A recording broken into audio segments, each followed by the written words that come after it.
छत्रपती शिवाजी महाराज टर्मिनसवर मोठ्या प्रमाणामध्ये या ठिकाणी कामगार आहेत वंजारी समाजाचे। या अगोदर जे आहे ते त्यांच्यावर मोठ्या प्रमाणामध्ये संकट जे आहे ते गोंगावत होतं, मात्र त्या संकटापासून आता ते दूर झालेले आहेत। कोणत्या अडचणी सामोरे येत आहेत हे आपण जाणून घेण्याचा प्रयत्न करूयात। वंजारी समाज अशा पण एक कामगार, रेल्वे कामगार म्हणून देखील या क्षेत्रामध्ये देखील मोठ्या प्रमाणामध्ये आहेत। सांगायचं जर म्हणलं तर 90% कामगार जे आहेत ते वंजारी समाजाचे आहेत। वंजारी समाज नेमकं काय करतो, कुठे कुठे आहे ह्याचे एक वेगळं चित्र जे आहे ते आपण या ठिकाणाहून मुंबईमधून या ठिकाणी दाखवणार आहोत। दादा, या अगोदर तुमच्यावर संकट गोंगावत होतं, तुम्हाला आंदोलन देखील करावं लागलंय गुट्टेंच्या माध्यमातून। आता नेमकी तुमच्या जे मागण्या होत्या त्या मान्य झालेत का? सर्वात प्रथम तुम्हाला छत्रपती शिवाजी महाराज टर्मिनस इथं आपल्या गणेश मंडळाचं तुमचं अभिनंदन। 2 वर्षापूर्वी आमच्याकडे असाच एक ट्रॉलीचा प्रकार आलता। काही भाडोत्री लोकांनी रेल्वेच्या संदर्भात आम्हाला लादलं होतं ते, आणि त्या काळात आम्ही बरेच नेत्याकडे गेलो, पण कोणताच नेता आमच्या पाठीशी उभा नाही राहिला। धनराज भाऊ आम्हाला असं, आमचे एक आव्हाड संदीप आव्हाड होते, त्यांनी धनराज भाऊचं नाव सांगितलं आम्हाला। मग आमच्या सर्व हमाल कमिटीने धनराज भाऊशी संपर्क साधला आणि धनराज भाऊ देवासारखे धावून आले आणि रेल्वे प्रशासनाला त्यांनी असा जाप विचारला, उभं राहून जाप उतरला, काय बाई कॉन्ट्रॅक्ट कसलं आहे, काय आहे, आमच्या हमालांचं काय। त्यांनी असा जाप उतरला, त्यांनी ते कॉन्ट्रॅक्ट पूर्णपणे स्थगिती आणली कॉन्ट्रॅक्टवर आणि जोरदार शक्ती प्रदर्शन केलं त्यांनी। त्याच्यामुळं आमचे रोजगार वाचला, सर्व हमाल लोकांची रोजीरोटी वाचली आणि आमच्यासाठी धनराज गुट्टे भाऊ देवच आहे।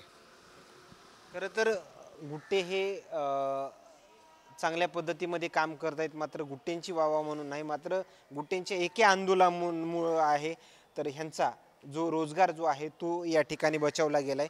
दादा, ज्यावेळेस तुम्हाला किती दिवस म्हणजे रोजगारापासून वंचित राहावं लागलं त्या दरम्यान? 15 दिवस, 1 महिना। हो, त्यांनी तुम्हाला सांगितलं तुम्हाला मी पगारावर घेतो, पगार देतो, हे तर त्यांनी भरपूर आश्वासन दिलं, पण ते आम्हाला मान्य नव्हतं।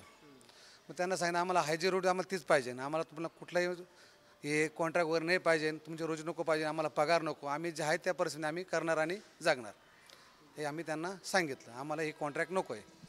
15च्या दिवसामध्ये काही राशन, किराणा वगैरे याची काही तुम्हाला अडचण वगैरे जाणवली? कारण की रोजची रोज तुमचा रोजाच्या माध्यमातून तुम्ही उदरनिर्वाहासाठी ते खर्च करतात, मात्र त्या 15 दिवसामध्ये परिस्थिती थोडी परिस्थिती नाजवली आम्हाला, थोडी त्याचा अंदाज पण आला आम्हाला आणि थोडी कमतरता पण गाजवली आम्हाला। ते धंदा पण नव्हता आणि आम्हाला पॅशन वगैरे सगळे कमी झाले होते, त्यामुळे आम्हाला कमतरता धावली थोडीशी। म्हणजे त्या आंदोलनामध्ये किती जण सगळे सहभागी झाले होते? पूर्ण 96 लोक समाविष्ट झाले होते। 500 लोक होते इतर पण, परंतु त्यावेळेस खूप त्यावेळेस CSTचे तर हमाल होतेच, आणि दादर, कुर्ला, बॉम्बे सेंटर, ठाणा आणि बांद्रा हे कळून तिकडले काउंट जर केले तर 400 ते 500 टोटल कुली इथं जमा झाले होते आंदोलनासाठी। टोटल हमालावर बिकट परिस्थिती होती, पण धनराज भाऊ देवासारखे धावून आले आणि आंदोलनाची त्यांनी चांगल्या प्रकारे मात केली। रेल्वे प्रशासनाने तुमच्याशी कसा संपर्क केला, किंवा जे काही तुमचं आंदोलन आहे त्या आंदोलनाच्या माध्यमातून तुम्हाला न्याय मिळालाय, कसं नंतर चर्चा वगैरे झाली? चर्चा धनराज भाऊ गुट्टे यांच्या माध्यमातून त्या आंदोलनावर त्यांनी पूर्ण काबीज केलं आणि त्यानंतर रेल्वे प्रशासन आमच्यावर खूप दबाव टाकत होतं, पण धनराज भाऊ सारख्या माणसाने आमच्यावरची जी वेळ होती ती व्यवस्थितरित्या हाताळल्याबद्दल ते रेल्वे प्रशासनाचं सुद्धा त्याच्यावर काही चाललेलं नाही।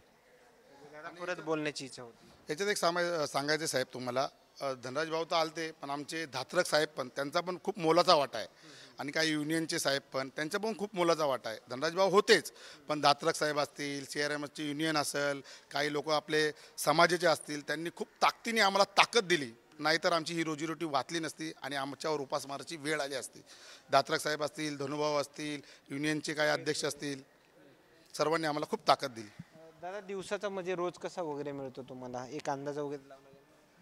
दिवसाचा रोज म्हणलं तर 500-300 रुपये भेटतो, जास्त काय जास्त कमी जास्त। हो, खरं तर हे आहेत रेल्वे कामगारांच्या प्रतिक्रिया। एक वंजारी समाजाचं नेतृत्वामधून गुट्टे या आंदोलनामध्ये सहभागी झाले। गुट्टे यांच्यासोबत देखील बरेच नेते मंडळी या कामगारांच्या आंदोलनामध्ये सहभागी झाले आणि त्यानंतर कुठंतरी यश मिळालंय। मात्र वंजारी समाज कशा पद्धतीमध्ये काम करतो, आपल्या कुटुंबाचा कसा उदरनिर्वाह चालवतो, याचं एक वेगळं उदाहरण जे आहे ते त्यांच्या प्रतिक्रियाच्या माध्यमातून आपल्या समोर आलंय। मात्र आणखीन काही नवीन अपडेट्स, हा ग्राउंड झिरोवरला रिपोर्ट आपल्याला काय सांगून जातो हे नक्कीच समजलं असेल। कॅमेरामॅन सोबत सुरेश जुडिया, मुंबई।